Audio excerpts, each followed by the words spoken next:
Relax, sis, my brother drawled, bouncing his keys in his palm like a coin he'd already won. It's family money. You'll hand over the master bedroom like a good daughter and we'll call it even. Hi everyone. My name is Hollis Ray, I'm 29 and I've learned some families don't break you with fists first. They soften you with jokes, with the kind of laughter that pushes you to the edge and then pretends it's a hug. I used to believe love meant opening doors and setting extra places at the table. I didn't expect love to show up with suitcases, legal excuses, and a swagger that says, what's yours is ours because we said so. The day started with the hollow chime of my doorbell and the rattle of suitcase wheels scuffing my hardwood. My mother's perfume hit the hallway first, powdery roses and old arguments. My father followed with a box labeled keepsakes in blue marker, though the clinking inside sounded like liquor bottles and guilt. And behind them my brother. Smile glossy, watch brighter than the truth, a grin that said he'd already spent the ending. They shuffled in like they belonged to every square foot. My mother didn't ask, she floated to my couch and pinched the throw pillows as if checking the ripeness of fruit. We sold the house, she said, light as lint. It was time. My father wouldn't meet my eyes. My brother did, and it felt like a dare. How much? I asked, though my chest already knew it would hurt. 620, my father said, the numbers grinding through his molars. I looked at my brother. He just smiled wider. They believed in me, he said, like belief came with wire transfers and a burner trail of Venmo requests. Seed capital. Vision. Family investment. That word family knifed clean through the air. My parents nodded, small, obedient nods in his shadow. The betrayal wasn't the number. It was the casual way they carved me out of it, the way we became him, the way their eyes searched my house like it was a mall they were entitled to shop. My mother clapped once, bright as a kitchen timer. We'll take the master. Your father's back needs the bigger mattress. The floor felt suddenly unsteady, like I was standing on the roof of the old house they'd just traded for my brother's dreams. My name on the deed pressed against my ribs like a secret. This was the moment my spine had to choose. A bend or a lock. No, I said. Just that. Plain. Simple. A word with teeth. My brother laughed, a short, sharp sound. Cute. He stepped closer, the watch face blinking noon in my peripheral vision. You're not serious. I am. I kept my voice low, each syllable soldered. You can stay for dinner. You cannot move in. The laughter died. Something mean flickered through his eyes, a storm bulb popping. He reached out, as if to pat my shoulder, as if we were children and he was staging some gentle theater. His palm snapped across my cheek instead. The sound was bright and brittle, the kind of crack that makes a house hold its breath. My face went hot, then cold. The metallic taste of shock threaded my tongue. My mother gasped, but it was the polite kind, the kind you hear in galleries.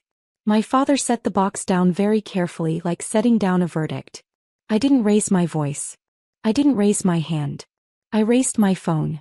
On the black glass, my reflection looked like a woman I had been practicing becoming. Steady, winter calm, unimpossible to move. The contact was already pinned. The air in the room thinned to a wire. Put that away, my brother said too fast. I didn't. I watched my thumb hover over the call button and felt something inside me cinch. A knot pulled tight enough that it becomes a blade. Outside, somewhere, a delivery truck beeped as it backed into its perfect place. Inside, I let the word shape itself, cold and precise. A promise I could mail in a plain envelope that would still make hands shake. Subpoena. The sound of it lived on my tongue like steel, and my brother, for the first time all day, blinked. My cheek still burned from his hand, a phantom sting that pulsed like an echo, but my silence was louder than his slap. He expected screaming, tears, maybe even me crumbling the way I had at 16 when he shoved me against the wall and our parents told me to let it go. But I didn't flinch this time. I only looked at him the way an attorney looks at a weak case. Don't you dare, he hissed, but his voice cracked halfway like a boy caught stealing. I pressed call. Mia's voice filled the kitchen with the calmness of someone who makes chaos her career. Hollis, what's wrong? Emergency, I said evenly. My parents have attempted to move into my property uninvited. My brother just assaulted me. I need the paperwork drawn, today. I didn't lower my eyes from his face. His smirk faltered as if each word was a nail being driven. My mother's hand fluttered uselessly toward him as though shushing me could turn back time. Assault. Mia repeated. Do you want me to file both civil and criminal claims? Yes. My voice didn't shake. Not this time. My brother's jaw clenched. You wouldn't. But the truth, the one I had swallowed for decades, was that I finally would. I had paid their debts in secret, taken their dismissals with bowed shoulders, and lived under the endless chorus of you're less, you're weaker, you're not him. The years had primed me for this single, ice-cold moment of clarity. Mia's tone sharpened. Expect a subpoena within hours. You'll have them served before the week is out. The line went dead, but the silence it left behind was deafening. My parents shifted uneasily on the couch, as though the cushions themselves had turned into courtroom benches. Sweetheart, my mother tried, her voice syrupy and desperate, you wouldn't drag family into court. I turned to her slowly, my cheek throbbing with proof. Family dragged me there first. I'm just answering the summons they wrote with every betrayal. The words cracked something in the room. My father suddenly found interest in the pattern of my rug, avoiding my gaze like a man hiding from his own reflection. My brother laughed then, a short, jagged sound. You'll lose. They'll laugh you out of court. I've got the money. I've got the charm. And you, he jabbed a finger toward me, his face reddening, you've always been the weak one. But beneath his bravado I caught it. The flicker of panic, quick and sharp like a rabbit realizing the trap was set. He'd grown so used to my silence he forgot it could turn into evidence. Outside, the sky began to bleed into dusk, painting the glass windows with bruised orange and shadow. It felt like the world was staging a spotlight just for us. I crossed my arms, grounding myself in the hardwood beneath my feet. Enjoy tonight, I said quietly. It'll be the last night you stand in this house without permission. For the first time all day he didn't have a comeback. The clock on the wall ticked, steady as a gavel. And I felt it, the shift, the tilt of power rolling away from him and into my hands, cool and sharp as glass. Because subpoenas don't just arrive on paper. They arrive in the way silence starts to strangle. They arrive in the way a bully suddenly realizes he's cornered by truth. And my brother, my golden brother, was already sweating. The night pressed itself against the windows like a witness, black and heavy, but inside my house every detail was lit in the glare of what had just happened. My cheeks still burned, but something deeper burned brighter, resolve. My brother paced, his shoes scratching across the hardwood, the sound sharp, impatient. He kept glancing at the door as though the subpoena itself might come walking in before sunrise. My mother wrung her hands like a nervous actress, muttering that this was a misunderstanding, that family shouldn't fight like this.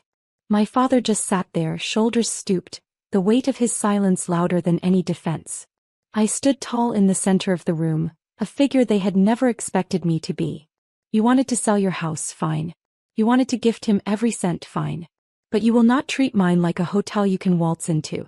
And you, I turned to my brother, locking eyes with the man who once made me cry over stolen allowance money, will never lay another hand on me again. He scoffed, trying to recover his swagger. You're overreacting. No judge will take you seriously. I'm the one with the business plan, the future. You're just you. That just you sliced deeper than the slap. 4 years it had been their anthem, the subtle anthem of dismissal. The girl who studied late nights, who worked 2 jobs to keep her scholarships, who quietly covered bills when dad's hours were cut, always invisible under the glow of her golden brother. I didn't argue. I didn't need to. Instead I walked to the sideboard, slid open a drawer and pulled out a slim folder I had kept sealed for months. Bank statements, receipts, text screenshots, proof of every loan I had given, every time I had been the one bailing them out. I placed it on the coffee table between us like a silent grenade. What's that? My mother asked, her voice thin. Evidence, I said. Of who's really been keeping this family afloat. And of how you repaid me. My brother's grin faltered. He flipped through a page or two and the color drained from his face. He hadn't known. None of them had wanted to know. Tomorrow, I continued, voice calm, deliberate, my lawyer will add this to the case. Not just the assault. Not just the attempted illegal occupation. The financial exploitation too. Every cent I covered while you handed him $620,000. The air shifted, suddenly heavy, suddenly dangerous. My mother clutched her pearls like they could shield her from truth. My father buried his face in his hands. And my brother, who had always been untouchable, slammed the folder shut. "You're bluffing." But the tremor in his hands betrayed him. The room held its breath. The house seemed to lean in. And I realized, maybe for the first time, that power isn't loud. It's quiet. It's the silence after a storm when everyone knows something has changed forever. I looked at him one last time, steady as stone. "Tomorrow the papers arrive. Tonight you can leave." And in that instant I watched it happen.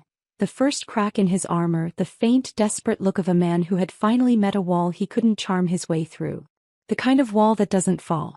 They didn't leave that night. Of course they didn't. My brother muttered about not being intimidated.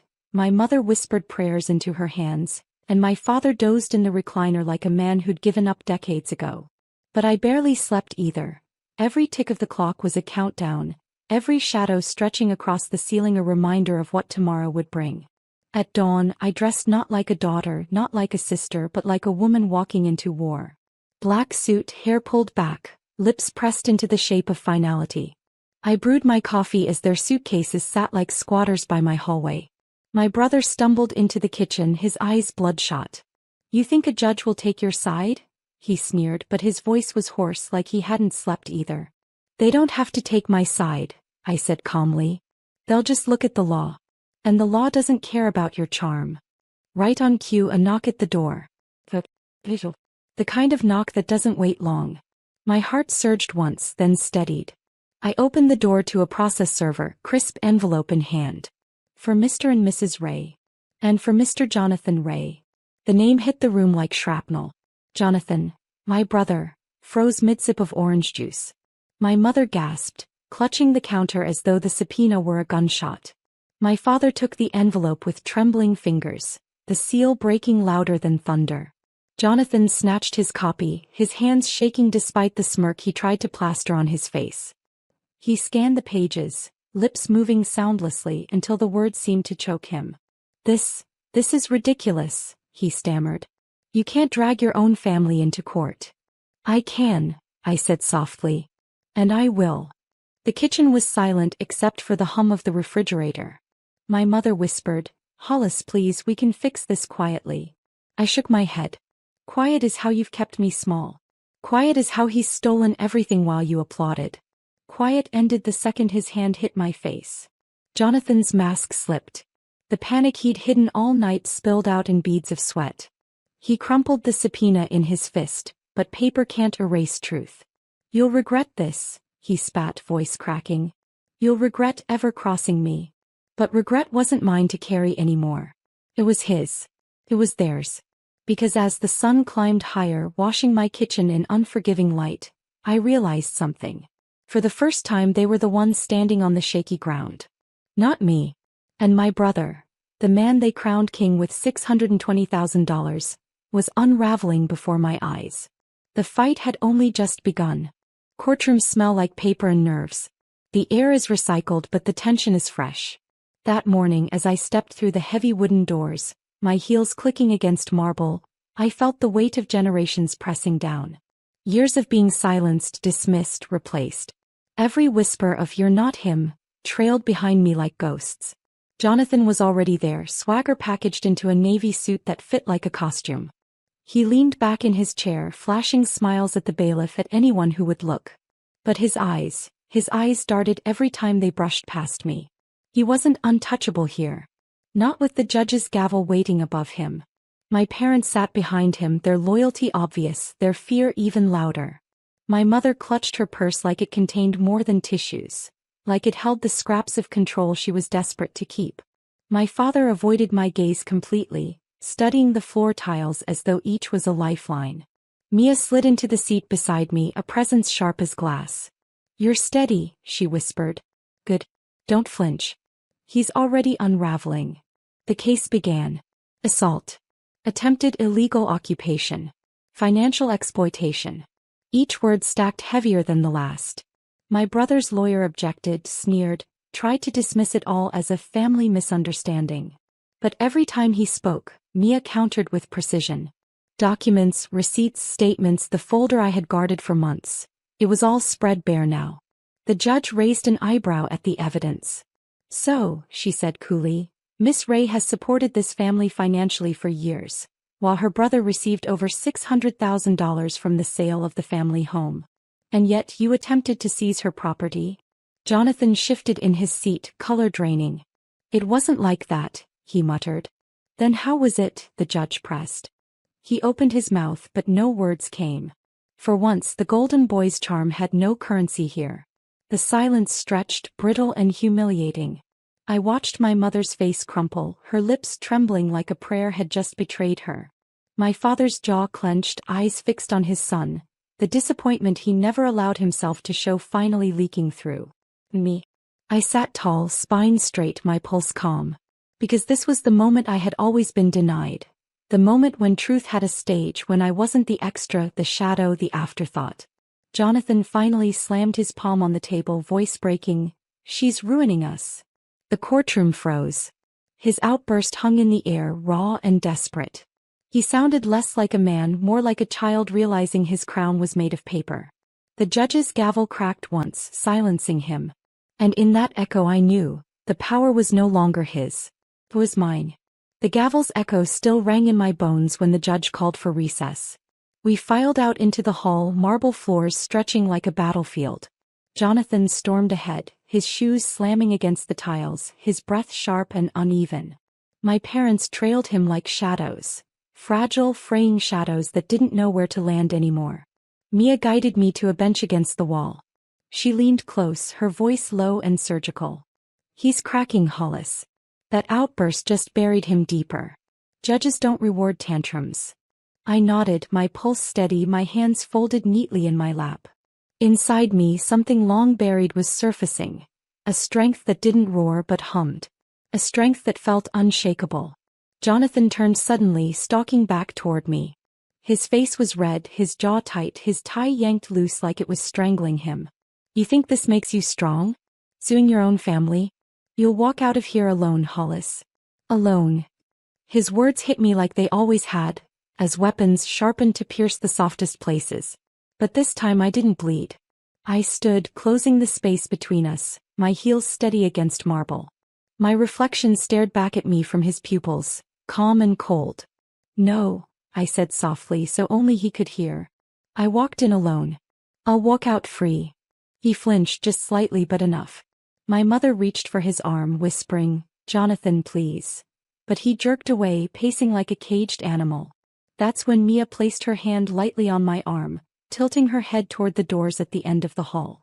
And I saw them, reporters, cameras poised like vultures, eyes gleaming with curiosity. Word had already spread. A wealthy family. A lawsuit. A golden sun under fire. Jonathan froze too, spotting them. His bravado slipped again, panic twitching in his jaw. Don't you dare talk to them, he spat. I didn't answer. I didn't need to. Because I knew the truth. Subpoenas don't just drag you into court, they drag your reputation too. And his kingdom wasn't built on law, it was built on image. Image that was already cracking under the fluorescent lights. When recess ended, the bailiff's call carried us back inside. My parents shuffled to their seats, faces pale. Jonathan followed, his swagger limping.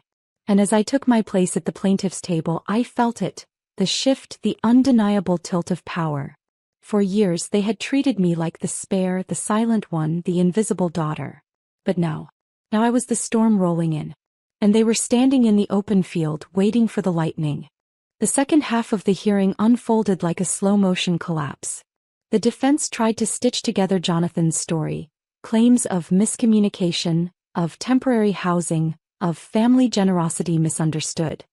But every time his lawyer spoke, Mia dismantled him with receipts, timelines, and cold facts. The judge's eyes lingered on me more than once, as though weighing the quiet strength I carried against the noise my brother created. Jonathan's veneer broke further when Mia presented the financial trail. Bank statements showing lavish expenses within weeks of my parents' house sale. Designer watches. A leased luxury car. A failed investment into a nightclub already closing its doors. My parents shifted uncomfortably, their faces cracking under the realization of what their loyalty had funded. My mother whispered something like a prayer. My father finally muttered, Jonathan, is this true? The silence that followed was louder than his slap had been. Jonathan's jaw twitched. He opened his mouth, then shut it again, his arrogance bleeding out like a punctured tire. The judge finally leaned forward. I see enough to determine intent. This is not a misunderstanding. It is exploitation combined with unlawful force. Her words carried no malice, just certainty, and they landed like stones in my brother's lap. My mother let out a small sob. My father exhaled like a man watching a dream collapse. Jonathan slammed his hand against the table, face twisted. This is a setup. She's twisting everything, she's always been jealous. But his voice was wild now, stripped of polish. The courtroom no longer saw a golden sun. They saw desperation. They saw cracks. I didn't gloat. I didn't smile. I only sat still, letting the storm finish its work. When the gavel fell again, the judge's voice was final. The temporary injunction stands. Mr. Jonathan Ray and Mr. and Mrs. Ray are barred from occupying the plaintiff's residence. Further hearings will determine damages. The words sealed the air. My house was mine again, not just on paper but in truth. Jonathan's shoulders slumped. My parents stared at him, their faith shattering in real time. And in that silence, something inside me finally loosened. The years of being unseen, unheard, erased. As we filed out, reporters swarmed. Microphones flashed toward me, questions cutting the air. Jonathan shoved past them, red-faced, muttering curses. My parents followed, smaller now, unsure where to stand. I paused on the courthouse steps. The autumn air was sharp, almost cleansing. Cameras hovered, waiting. I looked into the lens and said only this. Silence protects no one. Not anymore. And for the first time in my life, the world was listening. The trial stretched over weeks, but in truth, the verdict had been sealed the moment Jonathan's hand struck my face, and I chose silence no longer. Evidence piled. His spending unraveled under scrutiny. His arrogance curdled into desperation. When the final judgment came, the courtroom was hushed, as though the walls themselves wanted to hear every word. Restitution is ordered, the judge declared. Mr. Jonathan Ray is to repay all funds misused from the sale of the family home. An injunction remains permanent. Neither he nor Mr. and Mrs. Ray may reside in or claim the plaintiff's property.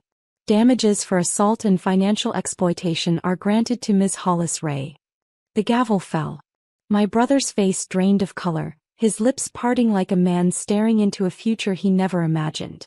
My mother's sobs broke the silence, her manicured hands trembling as if she could pray the ruling away. My father's shoulders sagged, decades of favoritism crumbling under the weight of truth. But me. I exhaled. Just once, long and steady, like a bird finally opening its wings after a storm. Outside, reporters waited. Questions flew, but I didn't give them drama. I gave them truth. Justice isn't revenge, I said. It's clarity. And today the truth was seen. I walked away then, the courthouse steps bright beneath the morning sun. Behind me, my family fractured. My brother shouting into phones, my mother pleading with him, my father too quiet to bear. But they were only echoes now, distant and hollow. At home, I unlocked my door, stepping into silence that was mine again. The air felt different, lighter, steadier. My walls no longer carried their footsteps, their demands, their shadows. Just peace. I poured a glass of water, touched the side of my cheek where his hand had landed weeks before, and whispered to myself, never again. Because poetic justice isn't fire or fury. It's walking into your own house, free, while those who betrayed you watch the doors close without them. And as the sun stretched through the windows, painting gold across the floor, I knew one truth more than any other. The day they chose him over me was the day I stopped choosing them.